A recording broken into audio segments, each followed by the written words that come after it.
예배로 나오신 여러분을 주님의 이름으로 환영합니다. 하나님 아버지 품에서 쉼과 안식을 누리는 예배가 되기를 바랍니다. 이제 하나님 아버지께 우리 함께 예배합니다. 하나님께 예배를 드리는 사람은 영과 진리로 예배해야 합니다. 아멘.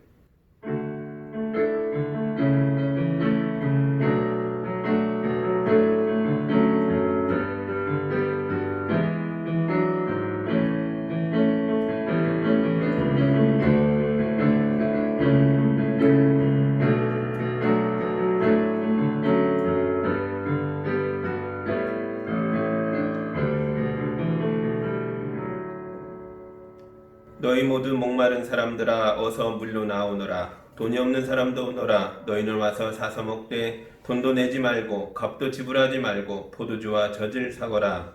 말씀하신 하나님 아버지, 우리를 아버지 집에 불러주신 은혜에 감사와 찬송을 드립니다. 주의 자녀들을 품에 안으셔서 한 주간 세상에서 시달리느라 지친 우리의 몸과 영혼에 위로와 평안을 허락하여 주옵소서. 우리가 예배를 마치고 세상으로 돌아갈 때는 주님의 용사로 거듭나서 살게 하여 주옵소서. 예수님 이름으로 기도합니다. 아멘. 찬송가 11장 함께 하겠습니다.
예배 자리에 왔지만 하나님 앞에 예배하기에 부끄러운 것들 또 더럽혀진 것들이 있다면 이 시간 고백하고 용서받는 기도를, 예배제다움을 회복하는 기도를 함께 드리겠습니다.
사랑의 하나님 아버지, 우리는 십자가의 도가 하나님의 능력이라는 것을 압니다. 그러나 우리는 아는 만큼 실천하지 못하고 행함 없이 살다 왔습니다. 정작 십자가를 내가 짊어져야 할 때가 오면 십자가는 미련한 짓이라며 외면했습니다. 내가 십자가를 외면하는 바람에 내 가족, 내 이웃, 내 주변 사람들의 고통이 더 커졌습니다. 주여, 십자가를 놓아버린 우리를 용서하여 주옵소서. 이제 우리가 십자가의 고난을 피하지 않도록 도와주시옵소서.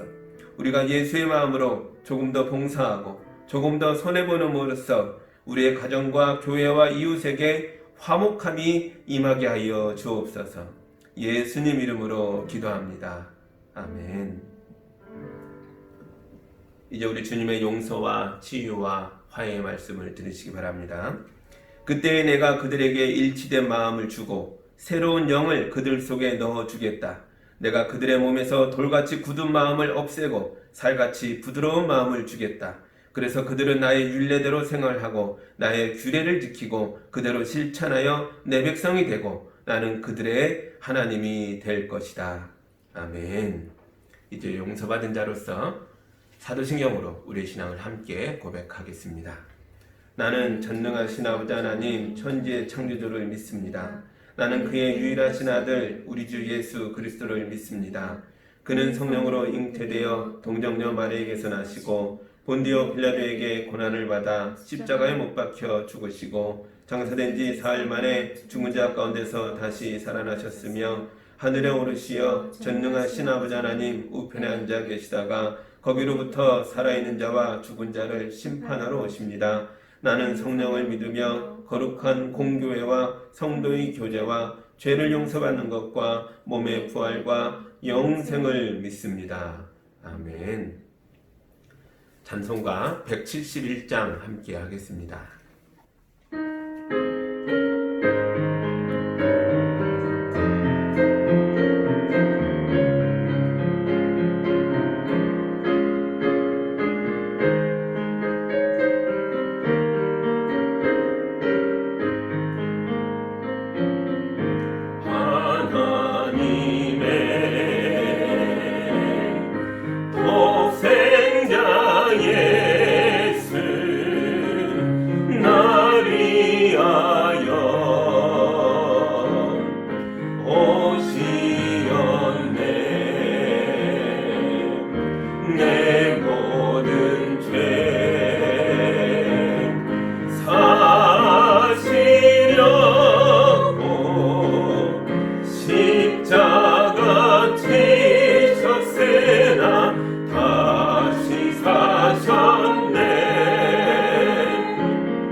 두려움이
기도합니다.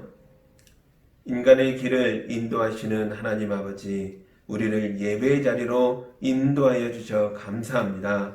우리는 한치 앞도 모르는 삶을 살고 있습니다. 그래서 더 자주 불안하고 무섭고 고통스러울 때가 있습니다.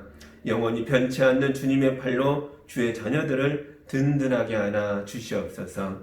주님, 우리는 지난 몇 년간 애써왔던 일들이 무너지는 걸 보고 있습니다. 남한과 북한이 함께 만들어 오던 화해의 길이 무너지고 이 땅에 전쟁의 공포가 다시 스며들고 있습니다. 주여, 우리는 오래 고통받아온 민족입니다. 주여, 우리를 불쌍히 여기셔서 이 땅에 다시는 전쟁이 없게 하여 주옵소서. 주님, 수년간 땀 흘려 노력하여 일군 터전이 무너지고 있습니다. 무너져 내리고 있는 여행업과 예능 분야와 제조업과 소매업과 운수업과 수출입 업무에 주님의 자녀들이 일하고 있다는 걸 기억하여 주옵소서. 우리의 사업체와 직장과 일터를 보호하여 주시고 코로나 사태가 빨리 진정돼서 주의 자녀들이 다시 힘차게 일할 수 있도록 인도하여 주옵소서. 온라인 수업이 길어지며 우리 아이들이 진정한 공동체를 경험하지 못하고 개인주의와 이기심과 학습 부진에 시달리고 있습니다.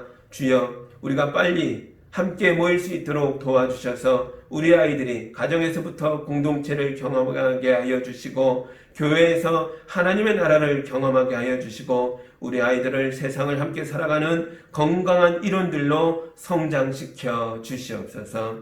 주님, 우리가 코로나를 잠재우려면 백신과 치료제를 필요로 하고 있습니다. 그러나 다국적 제약기업들이 백신과 치료제를 돈벌이 수단으로 여기는 풍조가 나타나고 있습니다. 우리의 이기심과 욕망을 제어하여 주셔서 백신과 치료제가 인류 모두를 위한 공공재가 될 수 있도록 인도하여 주옵소서. 그래서 가난한 나라 사람들도 하나님의 자녀들로서 생명을 유지하고 삶을 지켜내고 행복을 만들어갈 수 있도록 함께 은혜를 누릴 수 있도록 도와주시옵소서. 우리가 다시 모여 얼굴 마주보고 예배하는 날을 소망하고 있습니다. 그날에 오기까지 지금 영상으로 예배하는 모든 가정마다 임재하여 주셔서 하늘의 복과 위로를 가득 채워 주시옵소서. 예수님 이름으로 기도하옵나이다. 아멘.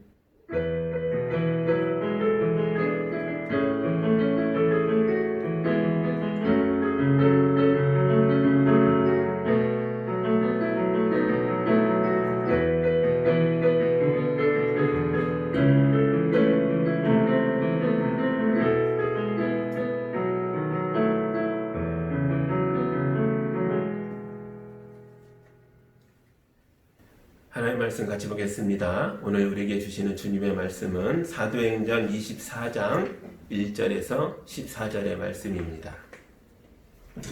사도행전 24장 1절에서 14절입니다. 이제 하나님의 말씀을 봉독합니다. 같이 보시기 바랍니다.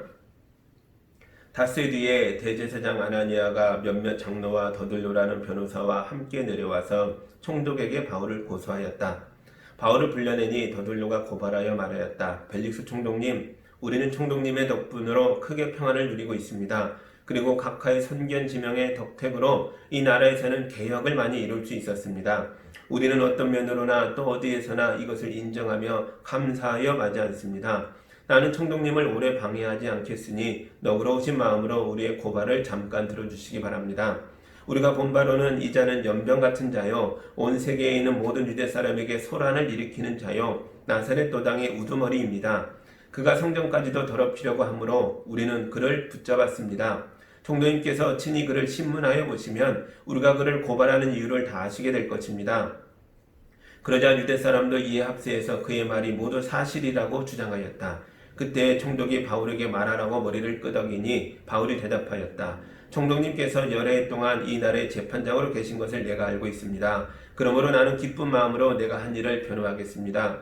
내가 예루살렘에 예배하러 올라간 지 열 이틀밖에 되지 않았다는 것은 총독님께서도 곧 아실 수 있습니다. 그리고 나를 고발한 사람들은 내가 성전에서나 회당에서나 성내에서 누구와 논쟁을 하거나 군중을 선동해서 모으거나 하는 것을 보지 못하였습니다.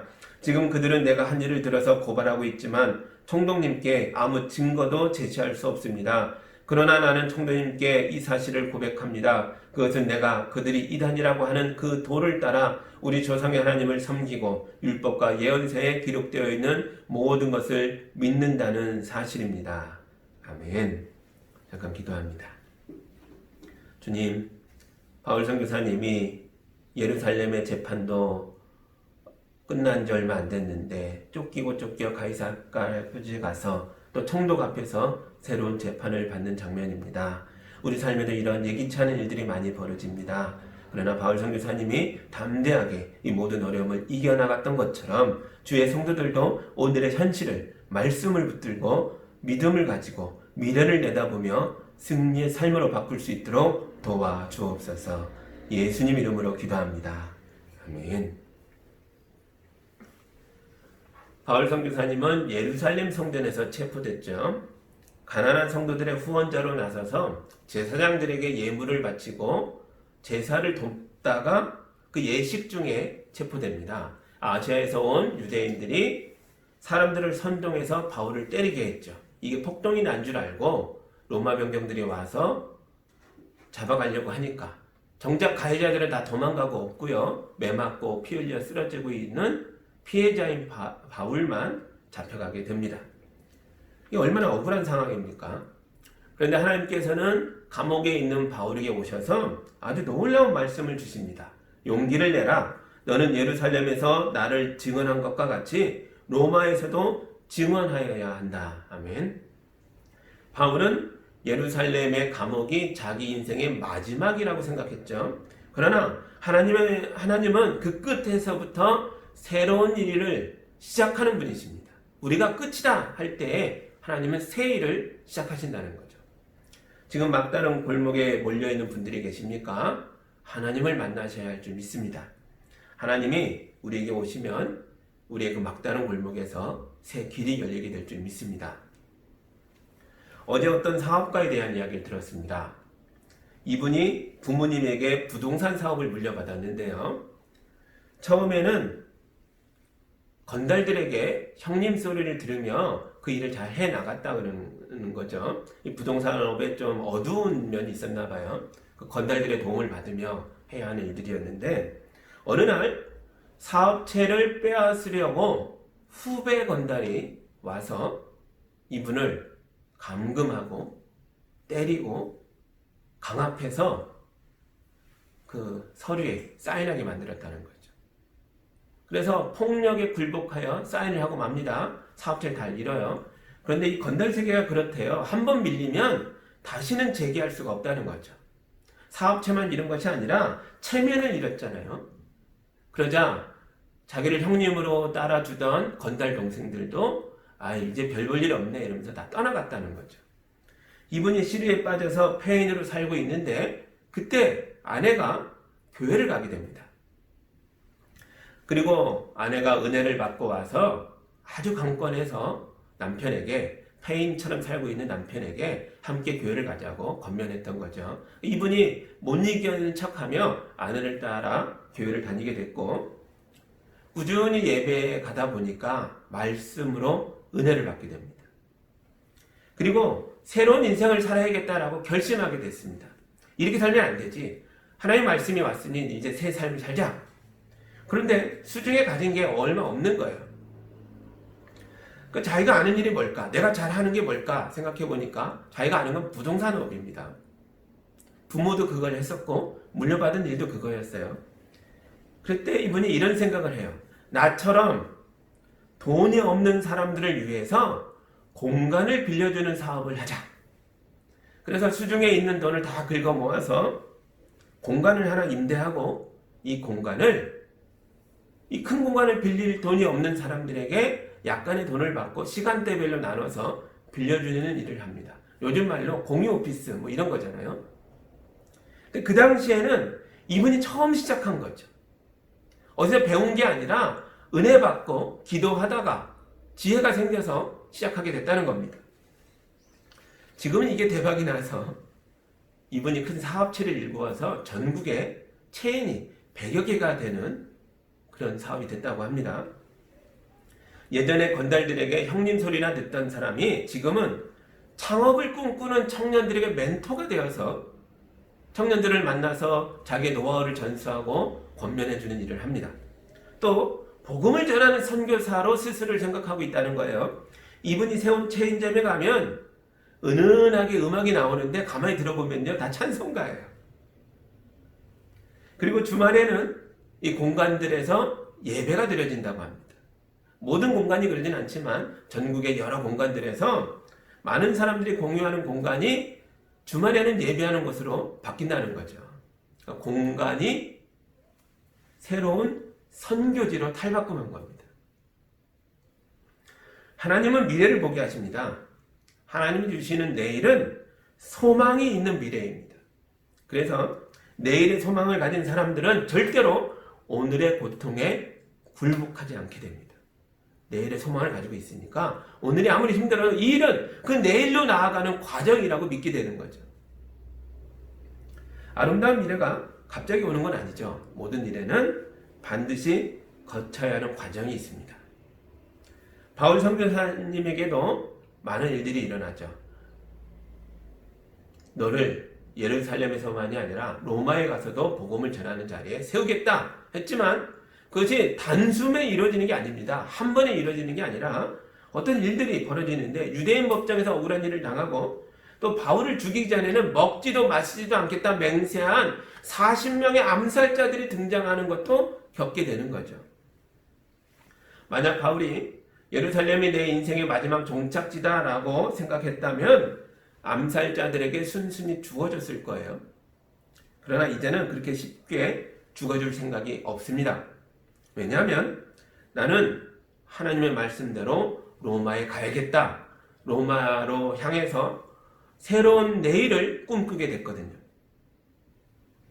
여러분, 이제부터 바울에게 일어나는 모든 일들은 로마로 가는 과정일 뿐입니다.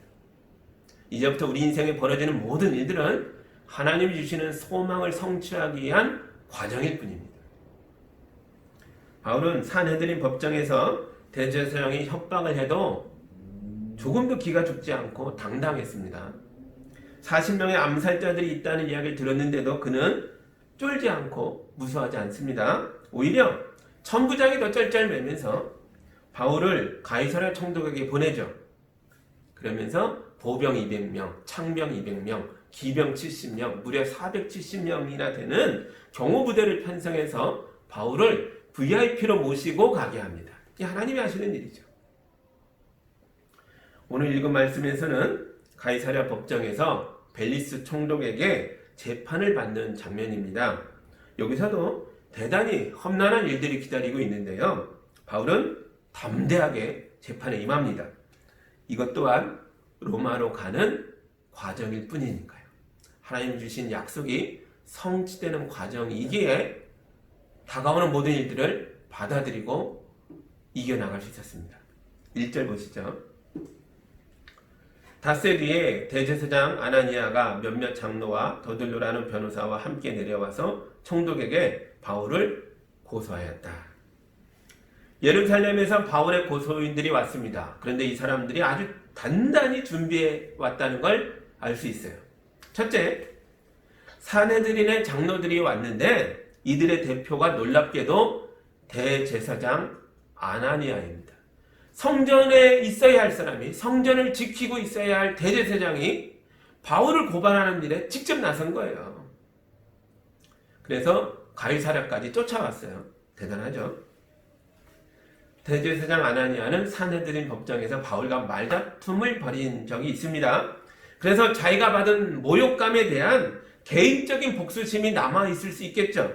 그렇다고 해도 대제사장이 성전을 비우고 온다? 이건 너무 좀 지나친 감이 있습니다.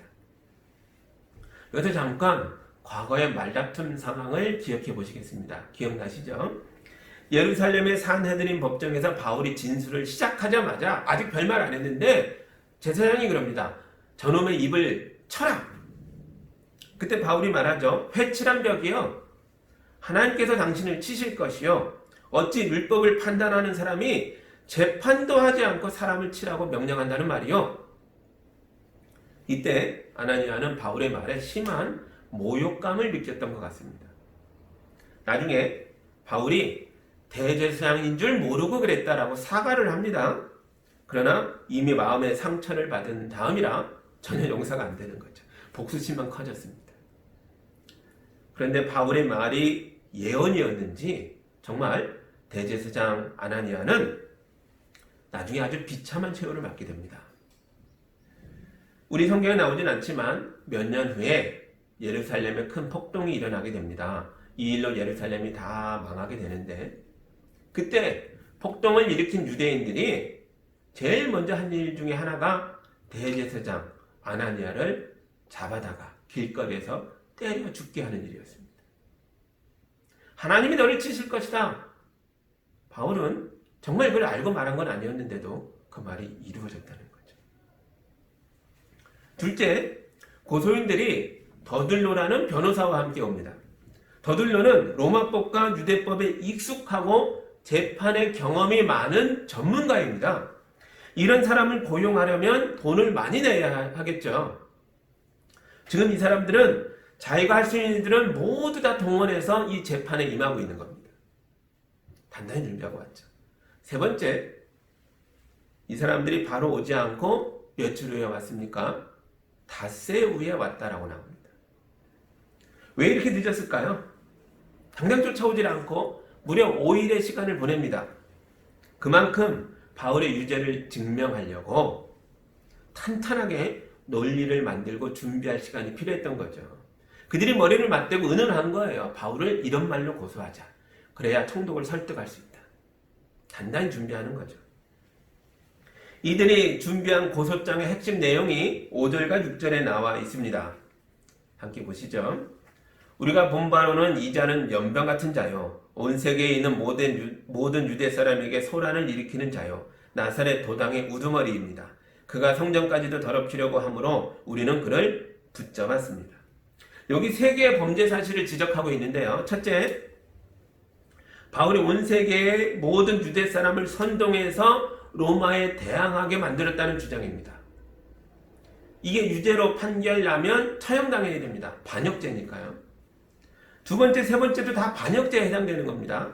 두 번째, 바울이 나사렛 도당의 우두머리라고 고발하는데 이게 왜 문제가 되냐면 나사렛 도당이란 예수님을 따르는 자들이란 뜻이잖아요. 그런데 우리 예수님은 유대법으로도 유죄, 로마법으로도 유죄 판결을 받고 로마의 처형 방법인 십자가형으로 처형당하셨습니다. 예수가 로마의 적이었다면 예수의 제자인 바울도 당연히 로마의 적이다라는 논리라는 거죠. 이걸 유죄 판결 받으면 바울도 처형돼야 됩니다. 셋째, 바울이 예루살렘 성전을 더럽혔다고 말합니다. 이건 유대인끼리의 문제니까 로마가 심판할 사항은 아닌 것처럼 보이죠. 근데 그게 그렇지 않습니다. 이 시대 로마가 예루살렘 성전의 수호자였으니까요. 유대인들이 자기들의 성전에서 자기들 방식으로 예배할 수 있는 건 황제가 보호해주기 때문이다라는 그런 주장을 하고 있는 거죠. 대신 성전은 자기들을 보호하는 로마와 로마 황제를 위해 그들을 축복하고 그들이 평화롭기를, 그들이 안전하기를 기원하는 제사를 바칠 의무가 있었습니다. 유대인들도 대제사장 아나니아도 로마와 로마 황제를 위한 제사를 바쳤다는 거죠. 그러니까 오늘날의 국가 조참 기도회와 좀 비슷합니다. 국가는 종교의 자유를 보장해주고 대신 종교는 국가의 정책에 협조해주기를 원합니다. 통치자들의 건강과 안녕을 위해 기도해주길 바랍니다. 부도덕하고 악한 정권일수록 더 종교와 밀착하려고 한다는 거죠. 우리도 그런 과거가 있습니다. 안타깝게도 한국의 교회도 이런 부도덕한 정부의 그런 정권에 협조한 그런 쓰라린 기억들을 가지고 있습니다. 고소인들이 열심히 준비해온 세 가지 제목이 모두 로마에 대한 반역죄에 해당하는 제목들이라는 거죠. 이 논리를 만들어 오느라고 닷새나 걸린 겁니다. 이들의 논리에는 반드시 바울을 죽이겠다는 의지가 들어있다는 거죠. 정말 이렇게까지 해야 할까요? 왜 이 사람들은 이렇게까지 바울을 미워하는 거죠? 미움의 핵심은 고소장의 첫째 부분에 들어있습니다. 이렇게 시작하죠. 우리가 본 바로는 이 자는 연병 같은 자입니다. 이건 죄목이 아니에요. 그런데 그들의 본심이 여기에 들어있는 거예요. 이 자는 연병 같다. 연병이 뭐죠? 전염병입니다. 오늘날의 코로나 같은 거죠. 이 자는 코로나 바이러스를 옮기는 그런 무서운 자입니다. 바울에게 무슨 그가 복균자입니까? 감염자입니까? 아니잖아요. 이게 무슨 소리죠? 이 사람들은 바울을 두려워하고 있는 게 아니라, 바울을 미워하는 게 아니라 바울이 전하고 있는 예수가 무서운 겁니다. 바울이 가는 곳마다 예수의 이름이 전파됩니다. 그리고 그 이름이 전파되는 곳마다 예수를 믿고 변화된 사람들이 모여 교회를 이룹니다. 바울이 다녀간 곳마다 교회가 세워지니까 이게 두려운 겁니다. 연병이라는 거죠. 그가 가는 곳마다 교회가 세워지는 것, 연병이라는 것, 전염병이라는 겁니다. 제가 고등학생일 때 친구네 집에 놀러 간 적이 있는데 그 집에 먼저 온 친구들이 있더라고요. 근데 제가 모르는 애들이에요. 제 친구가 저를 소개하면서 이렇게 소개하더라고요. 얘는 교회 다니는 애야. 좀 이상한 소개일 수 있는데 그 세계에선 그게 또 통했나 봐요. 얘는 교회 다니는 애야. 그때 한 애가 벌떡 일어나서 밖으로 나가버리더라고요. 나가면서 혼자 중얼거리는데 저 들으라고 하는 소리예요. 저를 스쳐가면서 제 귀에다 대고 그래요. 잘난 척하고 있네. 그러고 나가더라고요. 저는 그날 그 아이를 처음 봤어요. 그 아이 앞에서 잘난 척할 시간이 없었어요. 처음 봤는데 언제 잘난 척합니까? 그런데 제가 교회 다닌다고 하니까 그게 그냥 그렇게 싫은 거죠. 그게 그렇게 미운 거죠. 저와 한 장소에 같이 있는 것조차 싫다는 거예요. 혐오스럽다는 거죠. 그때는 이게 되게 충격적이었어요. 그런 일을 저도 처음 당해보니까 너무 충격적이었는데 지금은 그냥 그러려니 합니다. 왜냐하면 교회 다닌다는 이유 때문에 또 목사라는 이유 때문에 이유 없이 싫어하거나 무서워하거나 혐오스러워하는 사람들을 자주 보거든요. 정말 이유가 없는 건 아닙니다. 교회에 실망한 사람도 있고 교회에 상처받은 사람도 있겠죠. 그런데 그 중에는 교회가 올바르기 때문에, 교회가 어둠을 비치는 빛이기 때문에 그게 무섭고 싫은 경우도 있을 겁니다. 여기 바울의 고소인도 그랬다는 거죠. 바울이 특별히 뭔가 대단한 잘못을 한 게 아닙니다. 그가 빛을 전하기에 어둠인 자신들이 드러나는 게 싫은 겁니다. 그러니까 여러분도 교회 다니는 것 때문에 미움을 받는다면 이 두 가지를 꼭 생각해 보셔야 됩니다. 첫째, 내가 그 사람에게 실망과 상처를 주지는 않았나 반성해 보셔야 되는 거죠. 그런 일이 있다면 그냥 두지 말고 꼭 사과하고 고쳐야 된다는 거죠. 그러나 두 번째 경우가 문제입니다. 내가 아무 잘못이 없는데 단순히 내가 예수 믿는 것 때문에, 내가 교회 다닌다는 것 때문에 누군가의 미움이 대상이 되는 거라면 여러분 그때는 예수의 제자로 인정받은 것을 기뻐하시기 바랍니다. 제가 마태복음 5장의 말씀을 읽어드릴게요. 너희가 나 때문에 모욕을 당하고 박해를 받고 터무니없는 말로 온갖 비난을 받으면 복이 있다. 너희는 기뻐하고 즐거워하여라. 하늘에서 받을 너희의 상이 크기 때문이다. 아멘. 바울도 그러했습니다. 바울은 예수의 이름 때문에 받게 된 고난을 감내하고 수용하고 인정합니다. 그리고 기뻐했다는 말은 없지만 다른 감옥에 갇혀 있을 때 빌립보 감옥에서 그가 노래했다고 나오잖아요. 찬송했죠. 기뻐합니다. 이제 바울이 세 가지 제목에 대해서 조목조목 반박을 펼치게 됩니다. 직접 보시죠. 11절부터 13절입니다.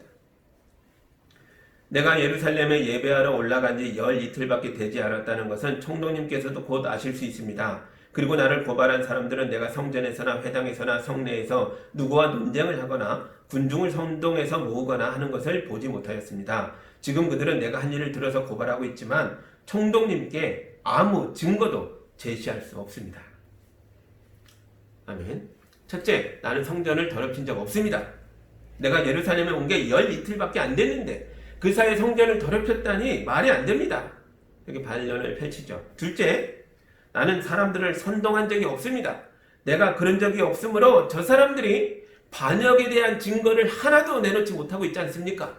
정말 증거를 가져온 게 없거든요. 말뿐입니다. 바울은 차근차근 세 가지 죄목에 대한 논리들을 깨뜨려 갑니다. 그러나 아무리 자기 목숨이 유태롭다고 해도 절대로 부인할 수 없는 것이 하나 있었습니다. 14절 보시죠. 그러나 나는 총독님께 이 사실을 고백합니다. 그것은 내가 그들이 이단이라고 하는 그 도를 따라 우리 조상의 하나님을 섬기고 율법과 예언서에 기록되어 있는 모든 것을 믿는다는 사실입니다. 아멘. 나세렛 도당이라서 처형당해야 한다면 부인하지 않고 처형을 받겠다는 겁니다. 예수 믿는 게 죄라면 인정하겠다는 거죠. 난 예수 믿습니다. 그거는 부인할 수 없다는 거예요. 바울은 자기가 예수의 사람이라는 것을 부인하는 것이 아니라 오히려 자랑스러워합니다. 만약 우리가 예수님을 믿는 것 때문에 고난을 받는다면 여러분 그것은 우리에게 훈장과 같은 겁니다. 훈장은 부끄러워할 일이 아니라 자랑스러워할 일이죠. 이제 원고와 피고의 최후 진술이 모두 끝났습니다. 양쪽의 의견을 모두 듣고 나서 벨릭스 총독은 어떤 판결을 내릴까요? 너무나 놀랍게도 그는 아무 판결도 내리지 않습니다. 27절 보시죠. 2해가 지난 뒤에 보르기오 베스도가 벨릭스의 후임으로 직책을 맡게 되었다. 그런데 벨릭스는 유대 사람의 환심을 사고자 하여 바울을 가두어 둔 채로 내버려 두었다. 놀랍지 않습니까? 벨릭스는 판결을 내리지 않아요. 새로운 총독이 와서 자기가 임기를 다 마치고 떠날 때까지 바울을 감옥에 둔 채 판결을 내리지 않아요. 그게 무려 2년입니다. 2년이 다 차도록 판결을 내리지 않아요. 그 이유가 뭐라고요? 유대 사람들의 환심을 사고자. 벨릭스는 이런 인간입니다. 그러나 예수님은 이런 인간에게도 빛을 비춰주시고 구원의 손길을 사랑으로 내밀어 주십니다. 24절과 25절 보겠습니다. 며칠 뒤에 벨릭스가 유대 여자인 자기 아내 드루실라와 함께 와서 바울을 불러내어 그리스도 예수를 믿는 믿음에 관하여 바울이 설명하는 것을 들었다. 바울이 정의와 절제와 장차올 심판에 관해서 말할 때에 벨릭스는 두려워서 이제 그만하면 되었으니 가시오. 기회가 있으면 다시 당신을 부르겠소 하고 말하였다. 아멘. 바울과 대화를 나누며 벨릭스의 마음에 두려움이 생깁니다. 이제 벨릭스는 조금만 더 깊이 들어가서 말씀 가운데 바울이 전해주는 이 복음 속으로 조금만 한 발 더 내밀면 예수님을 볼 수가 있고 예수님을 만날 수 있고 그 손을 잡을 수 있습니다. 죄악된 삶을 버리고 이런 통치자의 오만함을 버리고 하나님의 백성이 될 기회가 그 앞에 왔습니다. 그런데 벨릭스는 예수님의 손을 붙드는데 실패합니다.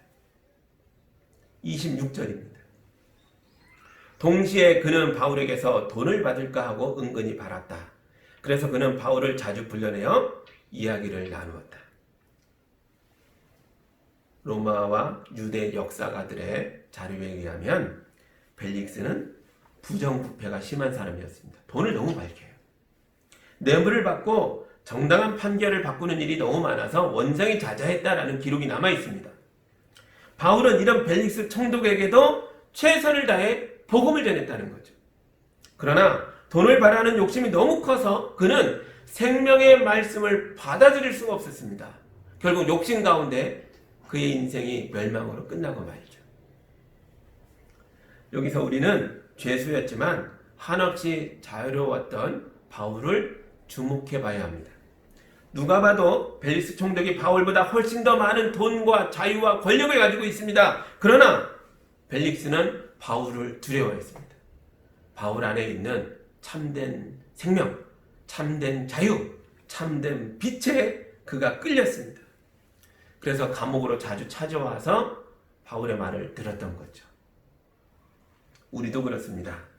우리보다 돈과 시간과 자유와 권력을 가진 사람들이 많죠. 세상에 나가보면 우리보다 뛰어나고 우리보다 잘난 사람 정말 많습니다. 그러나 우리 안에는 그들이 가지지 못한 예수의 생명이 있고 하늘에 대한 소망이 있고 하나님의 말씀이 주는 위로가 있고 하나님이 보여주신 미래에 대한 확신이 있고 어둠을 깨뜨리는 참된 빛이 있습니다. 오늘의 고난은 내일로 가는 과정일 뿐입니다. 여러분을 힘들게 했던 사람들이 여러분에게 와서 당신 속에 있는 빛을 설명해 달라고 부탁한 날이 올 것입니다. 세상에 힘 있는 자들을 두려워하지 마십시오. 그들이 여러분을 두려워하며 우리의 말에 귀를 기울일 날이 반드시 올 것입니다. 예수의 생명 안에서 승리하는 여러분 모두가 다 되시기를 예수님 이름으로 축복합니다. 아멘. 잠깐 기도합니다. 하나님 감사합니다. 바울 선교사님이 그 모든 고통과 시련과 억압 속에서도 무려 억울하게 옥살이의 기간이 늘어나는 기간 속에서도 좌절한 것이 아니라 주님의 제자됨을 기뻐했습니다. 오히려 그를 압제하는 자들이 와서 바울의 말을 들으며 두려워하며 또 들려달라고 요청하는 걸 봅니다. 주님, 우리도 이런 삶을 살게 하여 주옵소서. 험한 세상을 살아가지만 빛을 가진 자로 살게 하시고 예수의 생명을 보여주는 자로 살게 하여 주옵소서. 내일의 소망을 오늘로 가져와 오늘의 모든 어려움들을 하나의 과정으로 삼아 밟고 일어나는 승리자의 삶을 살 수 있도록 인도하여 주옵소서. 예수님 이름으로 기도하옵나이다. 아멘.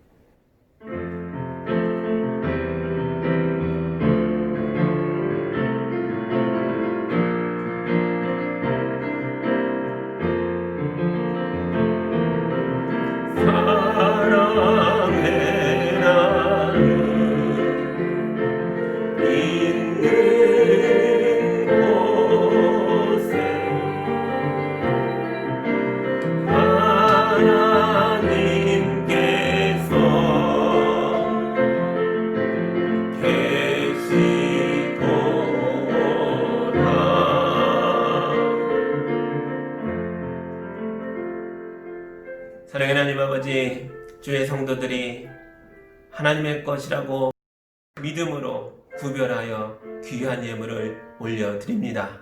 주님, 이 예물이 그냥 온 것들이 아니라 성도들이 수고하고 애쓰며 살아갔던 삶의 열매들입니다. 주님, 기쁨으로 받아주시고 귀한 열매들을 통해 주님의 뜻을 펼쳐 주시옵소서. 우리 성도들의 삶에 주의 은혜로 임재하여 주셔서 험한 세상을 담대하게 살아갈 수 있도록 축복하여 주시옵소서.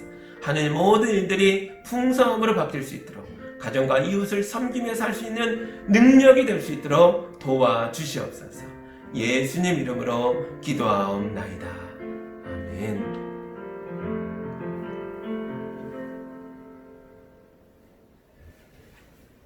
한 주간도 힘있게 사시길 바랍니다. 주님이 여러분의 미래를 인도하고 계십니다. 오늘의 모든 일들을 내일로 가는 과정으로 여길 때에 그 믿음대로 주님이 역사하실 줄 믿습니다. 이제 함께 결단의 찬양 부르며 힘차게 세상으로 나아가겠습니다.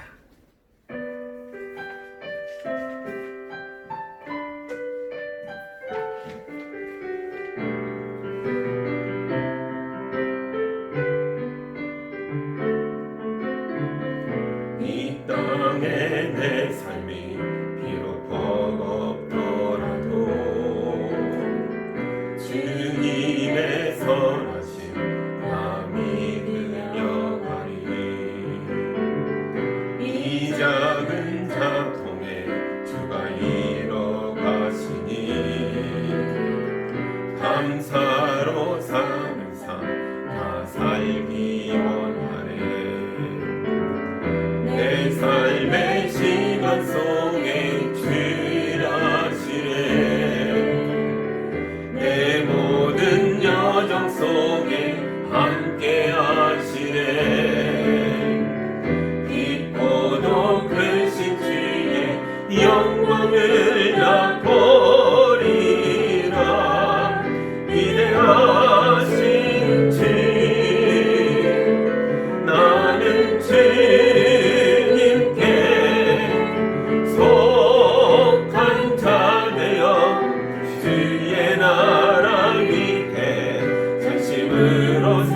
살리라. 주의 마음에 합한 자 되어 맡기신 소명 이루리. 이 땅에 내 삶이 비록 버겁더라도 주님의 선하심 나 믿으며 가리. 이 작은 자통에 주가 이뤄 가시니 감사로 사는 삶 나 살기 원하네. 내 삶의 시간 속에 주 일하시네. 내 모든 여정 속에 함께 하시네. 깊고도 크신 주의 영광을 맛보리라. 위대하신 주 나는 주님께 속한 자 되어 주의 나라 위해 전심으로 살리라. 주의 마음에 합한 자 되어 맡기신 소명 이루리. 나는 주님께 속한 자 되어 주의 나라 위해 전심으로 살리라. 주의 마음에 합한 자 되어 맡기신 소명 이루리.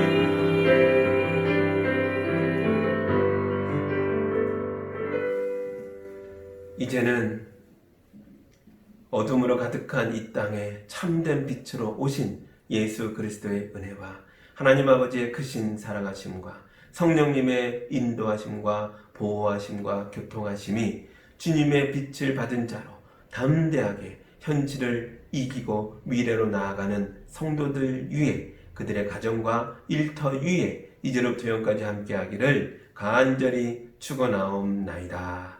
아멘.